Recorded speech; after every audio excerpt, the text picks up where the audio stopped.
Hello and welcome to another SonicLAB. Today is a very exciting day. We have Johannes, who is head of product, and Brian, who is product marketing. And we're looking at a brand new product from Ableton.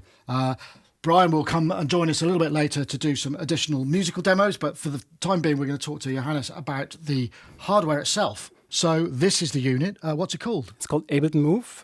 It's a portable tool for intuitive music making. So it seems like, what, we're talking 4 tracks and completely standalone. Yeah, it's compact, standalone, has a battery built in, gives you up to 4 hours of music making, and even has built-in speakers. Oh, right. Okay. I have another unit here. Okay. I just want to show you. See, so it's like running like this.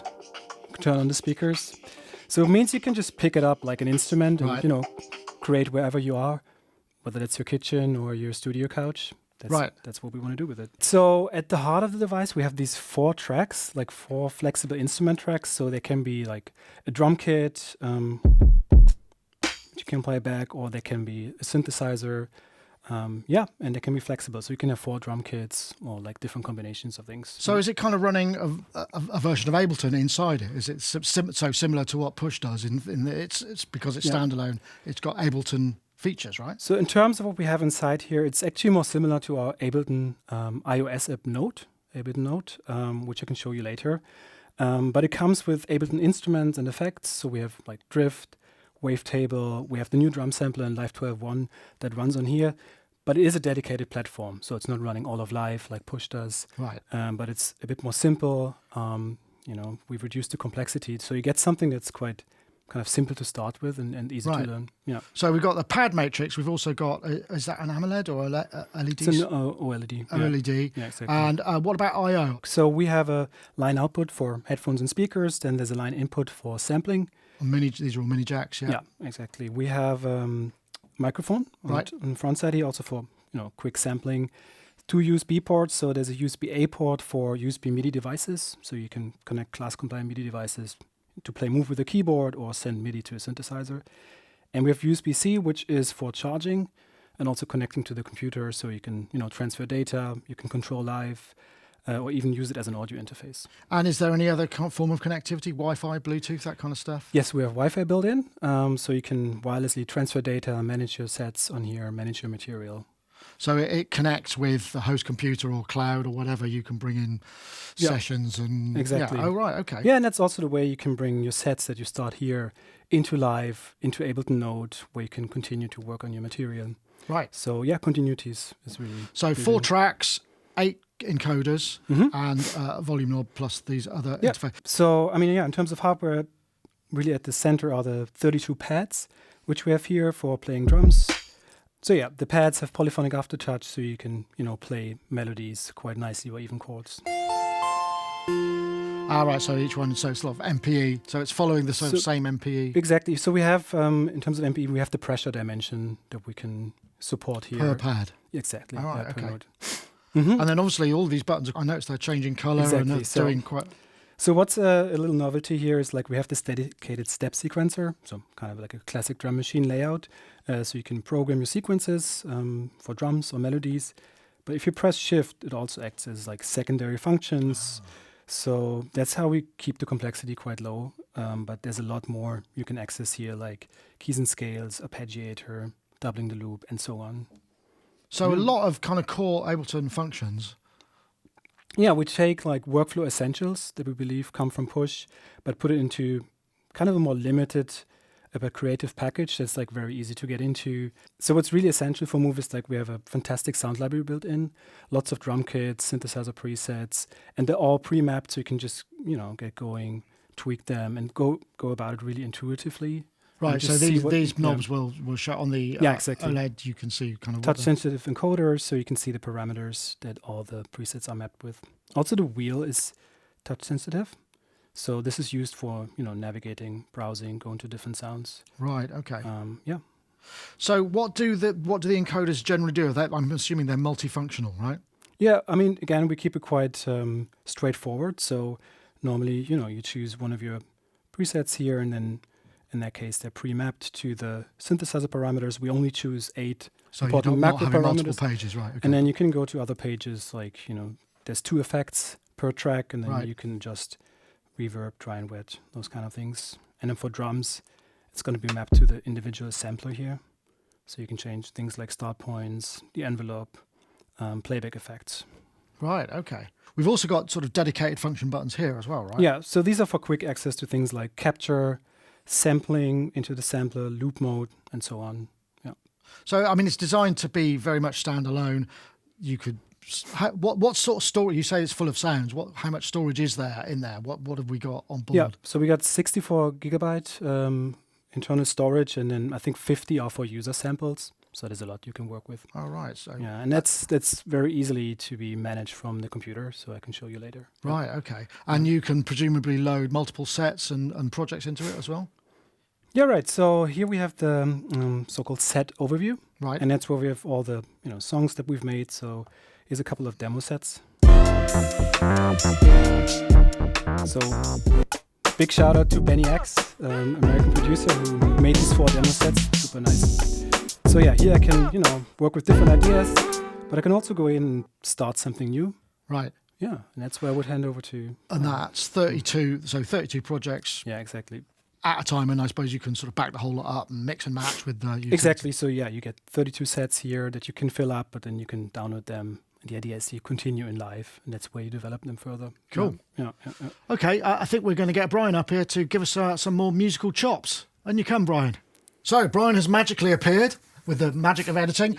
So Brian, you're going to take us through kind of how the workflow Yeah, works, exactly. right? So I really like different workflows and Move to start different ideas and sketches.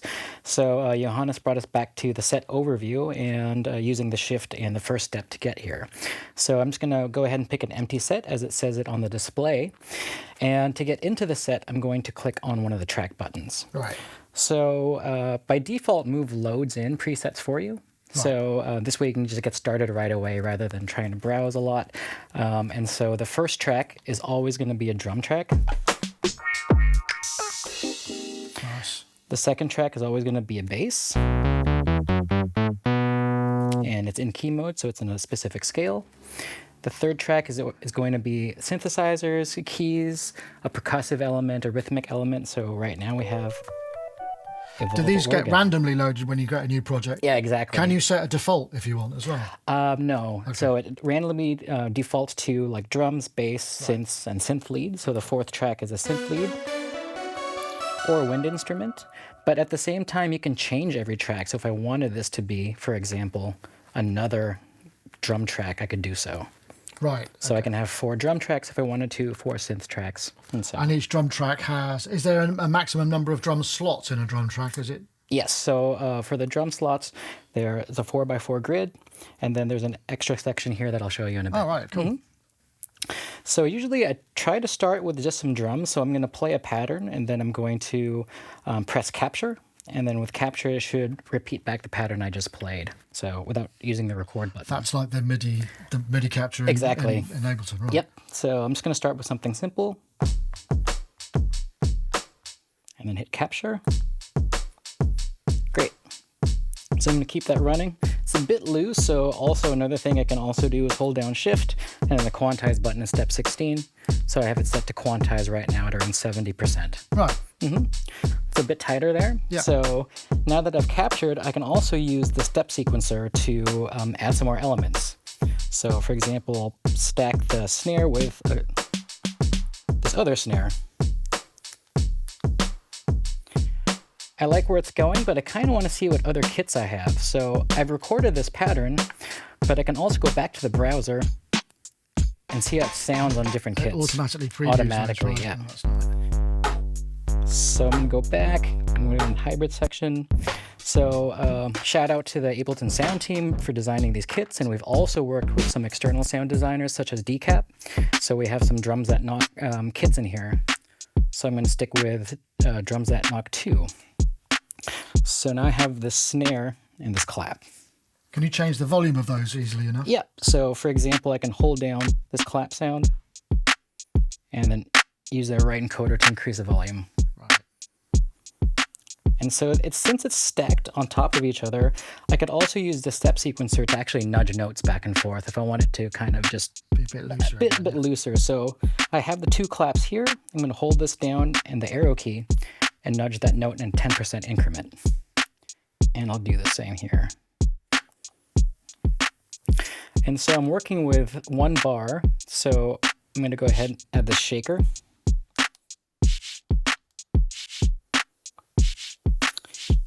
I can also change the velocity of each of the steps. Right. So for example, if I hold this down and once again use the top right encoder.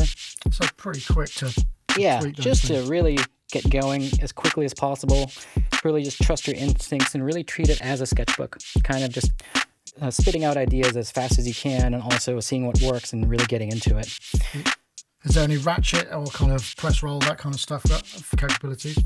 What do you mean by that? Ratchet, where you get multiple repeats. Oh, there is a note repeat button. Yeah. So for example, shift, there's, so we have repeat note rates up to, for example, 32 triplets, yeah. right. So if I, Right, okay. and so what I'm going to do here is I can also still use capture to add more things to this. So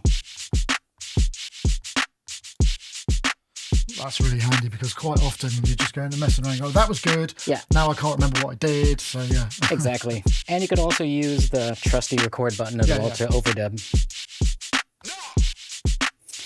And then also each of the samples, you can kind of adjust the parameters as well. So for example, I can transpose this down a couple steps if I want it. And if I like this loop, I can also double the loop holding the shift function and then step 15 to double the loop. And this icon here is the loop mode itself, so you can see that my loop length is 2 bars. Right. This is also represented in the step sequencer. So And between what's the these maximum steps? So loops you can. 16 bars of 16 loops, so 256 steps. So more than enough, Yeah, for, good. especially for a sketch. In this particular case, I kind of want to keep building on 1 loop, so I'm going to double click this and just stick back to 1 bar. Right. So from here, let's go ahead and add a bass line. So, like I mentioned before, right now, the layout of the pads are in key mode. And to access this mode, I'm going to go ahead and click this and this note here. So you can see it's in key and we're in B minor. Right. I'm just going to change this to G for now, just because I feel like it. Yeah. And I'm going to hold down shift and keys and scale again to make that disappear. And then I'm just going to record a bass line into this. And I'm going to use, let's see, I feel like doing kind of some synth pop stuff. So let's go here. And I'll use the record button. I'll get the same 4 count in with a metronome.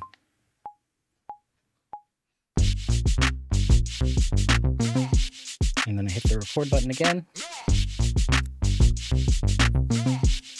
And I actually want to go back into the loop mode because I just want that first bar.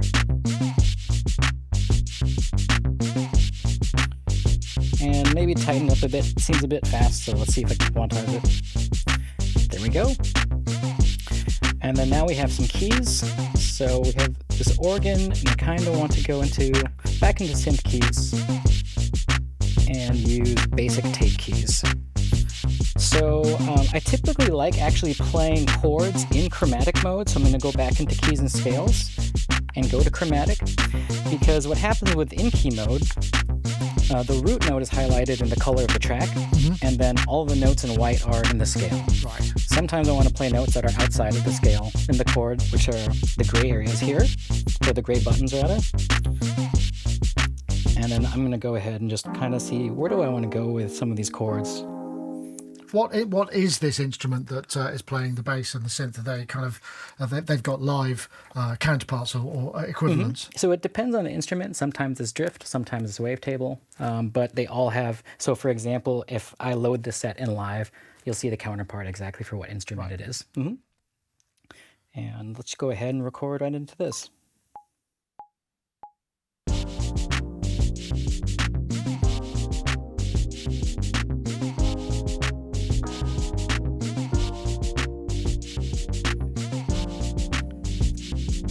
Tight enough. I'm not going to quantize Yeah, this. that's all right. And I presume, can you kind of tinker with the sound over time and automate and all that stuff? You just read my mind. So what you can do is with the encoders, for example, there's a filter cutoff here, and I can just add some movement to it.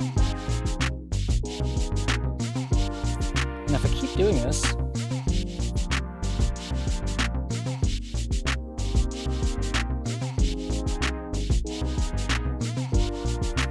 we hit capture, Ah. captures the automation. Is that new? Is that? I mean, that seems like, I can't remember if it does. Can you do capture on automation in Yeah, you Live can do yourself? this in Live, yeah. All right. New to me Right? then. Not in Live. So it's an exclusive feature, folks. Could have sworn I've done it. Wow. Or it feels like it's been there the whole time. Yeah. So you'll see the automation captured as marked red, so you know that it's been recorded.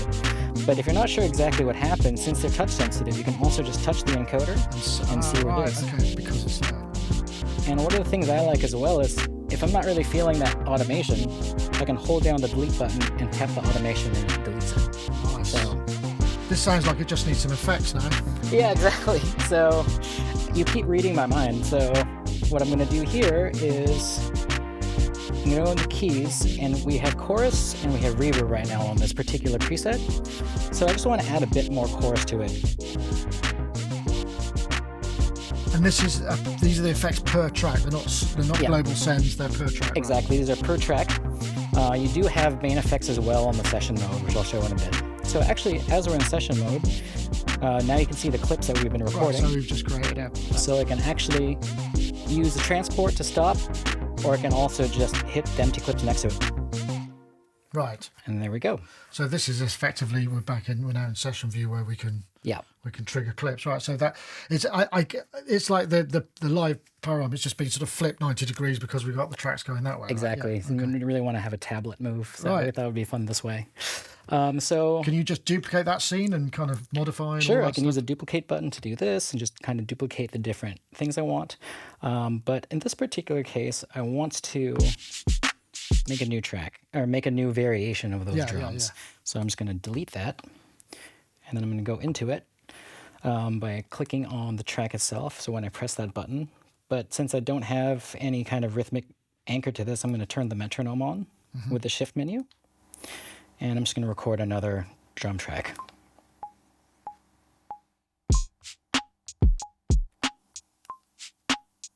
Let's tighten that up a bit. That's pretty close. Yeah, pretty close. Got a little live. self-conscious, but so I'm going to turn the metronome off. So we have this track. But another thing that I wanted to show is, let's say I didn't want to use the snare. I'm actually going to use Move's internal microphone and record myself snapping over okay. it. So I'll use this button. I'll press this to arm the drum rack. And the procedure here is I press the pad to record, make my snap, and then I press the pad again Right. to end it. So let's see how this goes. And now, And presumably you can trim. Does it auto trim? It looks like it. yeah, that way. it finds it quickly, but then also if there's a lot of different things, you can also just move. So I was going to ask actually, what's the maximum length you can record into it? I mean, could you record verse vocals or a song or whatever? Whatever you can fit into around 4 minutes per pad. So And that's stereo. yeah. Okay, cool. And so I've done it before, also just kind of recording some vocal ideas into the pads themselves. So that's really interesting because you could actually make, use some of this as stems, for instance, and be triggering arrangements and Exactly. Right, okay. Or even interesting. different vocal ideas, even lyrics. I mean, even either singing into the microphone or just kind of saying something. So that also works. Or playing back pre-recorded stuff that, Exactly. along with your other whatever else. So it's you like a might nice do. collection of ideas. Nice. One thing I wanted to show here, so when I play it back, it automatically uses that new sample. But you also have playback effects.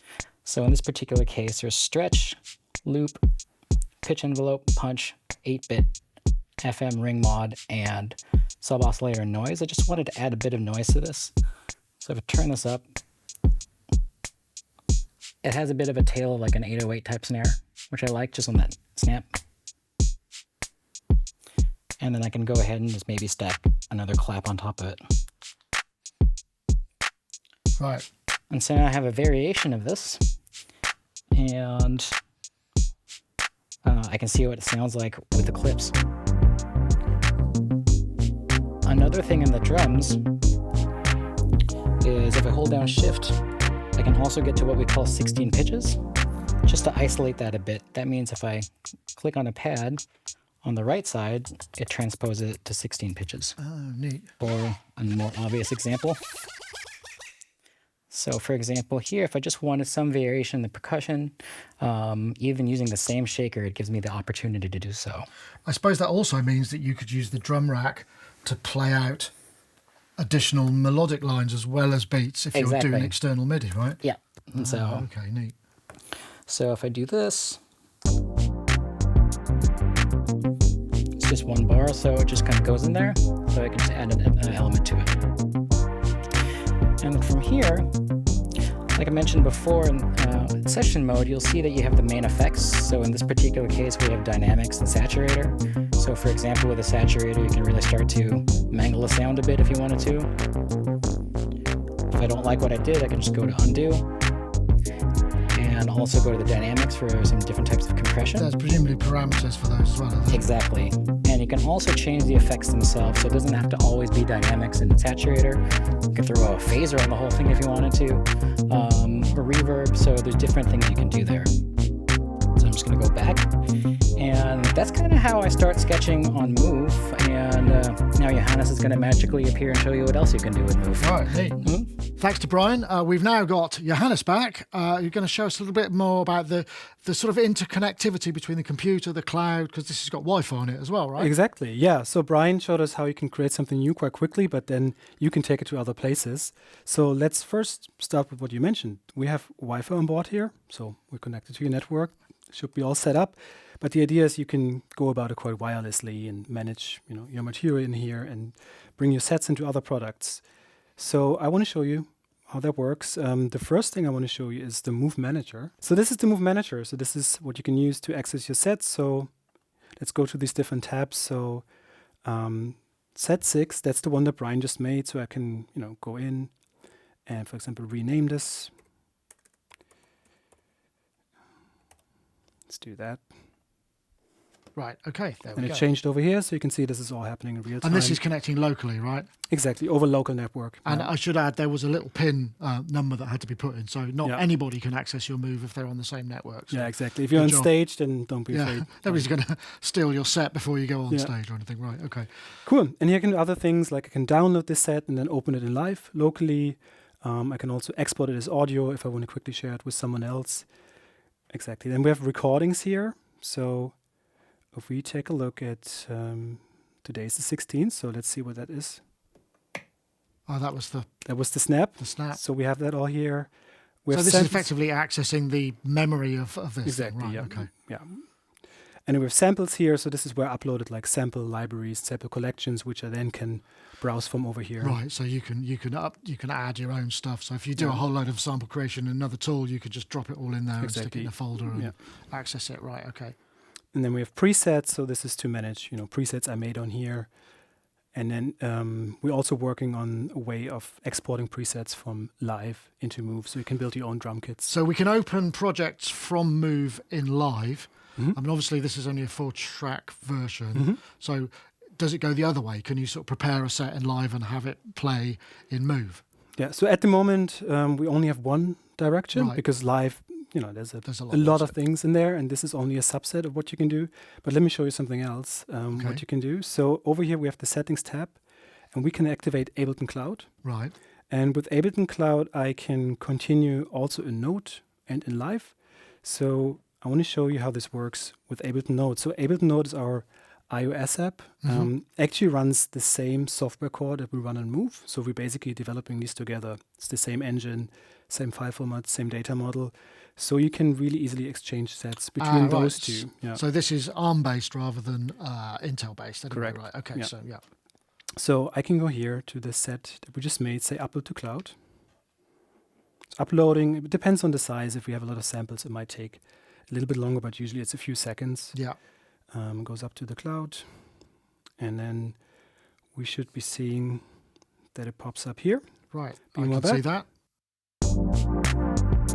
So Play it that's back. what we just did. That's our music. We can go in here, see the session. We have the drums. Everything is here. And then basically what I can do is then, maybe I take this on a walk, add to it, do a little arrangement here. And with Note and Move, I can also go back. So whatever I do here, whatever So- changes I make, I can always go back between these two. Just to make sure, so it's not a real-time editing workflow, it's just more of a handover situation. Right, okay, gotcha. Start something here, continue in here, and go back. So Right. that's okay. Move and Note. So it's kind of its own little ecosystem Yeah. that we're developing. So I did ask because you could sample in here. I mean, obviously, one of the big things of live is warping and time stretching. What's going on with that with Move? So time stretching, we're not supporting that yet. So what you get here is the drum sampler that comes with Live 12.1, which is focused on percussive elements, but it's on the radar. And so in terms of polyphony, obviously we've got 16 pads. Is that 16-note polyphony for the drum track? Exactly, yeah. So, and then you can have all of these as drum tracks. So that means you can have up to 64 monophonic melodic sample tracks, because you can also play each of them melodically. Right, okay. And then for the synthesizer sounds, it depends a little bit on the instrument we're using. So if we're using drift, as in this case, usually most presets have up to 8 voices. Right, okay. So you have to rein it in, because otherwise it could run out of... There are finite resources. Exactly. Right? But then you have, 4 tracks with 8 voices, so you can stack it up quite nicely. But this is really one of the philosophies here. We make it limited, but in a way that, you can never exceed the performance limits. So you can be free, you can experiment, and it's not going to, That leads me to... Can you resample the output? So if you wanted to sample your music track or essentially freeze you can do that as well. You can. We have here in the sampling menu, I mean, we had the microphone earlier, but you can switch this to resampling. So you can and then you can resample. If you ran out, you could always bounce it down and drop it into a drum track slot. Yeah. And then, play it melodically, and then, it kind of opens up quite a lot. Wow, okay. Yeah, so Move and Note, we took a look at that. I want to also show you how it looks in live. Yeah. So we get an insight into that. So we have Cloud activated, so we can already see here, that's our set that we just made earlier. So let's open this up. So that's pulling this down from Ableton Cloud, exactly, because you saved this to Ableton Cloud, right? Okay. Yeah, so it's automatically there. So here we can take a look. So that's our track here with the 4 instrument tracks. Let's play that back. Sounds like the track we just made. So that's our starting point, and then we could build on that Exactly. and finish it off or do whatever. Yeah. Right. And now we can see what's really underneath, right? So we have, that's our drum track. We have the drum rack here with 16 drum samplers. It's all coming over, like including the samples. Right. Where we can see the drum loop here in the clip view. And then here, that would be one of the synth tracks with drift. So you can see this is a macro. So we have these 8 encoders mapped to those macros, but I can go in. And then, I see the full drift synth, and basically can go in and, use the full canvas that Live and Push offers. And by the way, Cloud is now also coming to push standalone. So if you have both, you can also, wirelessly transfer. And is Cloud is Cloud free to Ableton users, or is it a subscription service? How does that work? It's free for up to 8 sets. Right. Yeah, you can use with Note and Move. So it's very much, it's the kind of the flow is come up with the ideas, maybe mess around with them on Note as well, and then come back and then put them into Live itself, and off you go, right? Exactly, go into Live and Push, and from that point it's more of a one-way direction. Yeah. Because we have the power of Live and Push, but we can't bring that back. What we're working on is being able to have presets like drum kits, drift presets, and then bring them onto Move. Right. So that's on the radar as well. So you can, bring your favorites. So I mean, drums. again, this is another platform that we can, because there's software based in here that you can add and exactly. Yeah. So right? obviously we have a roadmap and Yeah, plans, and then all the features that we bring to Note and Move, I mean, will always come to both at the same time. So presumably, can we use this as a controller for Live as well? Yeah, you can. So once we have Live open, we can set this into a control Live mode here from the settings menu, and then connect USB-C. So let's put that in. And now it's popping up as a controller, so I can do things like, if it comes up, play the drums here on the computer. So this is coming from the computer now. It's going to mirror what I do over here. Change tracks, right? Change tracks. I can tweak sounds. I get this really nice, dedicated step sequencer for Live. I can launch clips in the session view. So basically, we took the workflow essentials that you get on Move into Live, and give you this really nice tactile, hands-on portable controller. And presumably, automation will work on the encoders as well. Excellent. So I guess really, I mean, and this is interesting. We were talking before about what one might expect this to be in terms of cost and availability. I mean, I'm guessing this is going to be available pretty soon, right? Mm-hmm.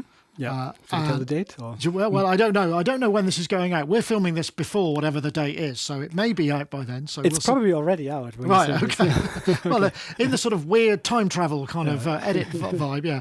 So, but what's the cost? Right. So our goal was to make it really accessible and something that a lot of people can get into. So we're aiming to sell it at 449 euros and US dollars. Yeah. Okay, it's interesting. I mean, that's less than I thought it would be. It's what I hoped it would be. So that's impressive. And available through all. Are you selling direct or are you selling through dealers? How are you doing it? Mostly direct. So we have, I think, Sweetwater in the US and a couple of other selected partners. Yeah. Fantastic. Well, Johannes, thank you so much for showing us this.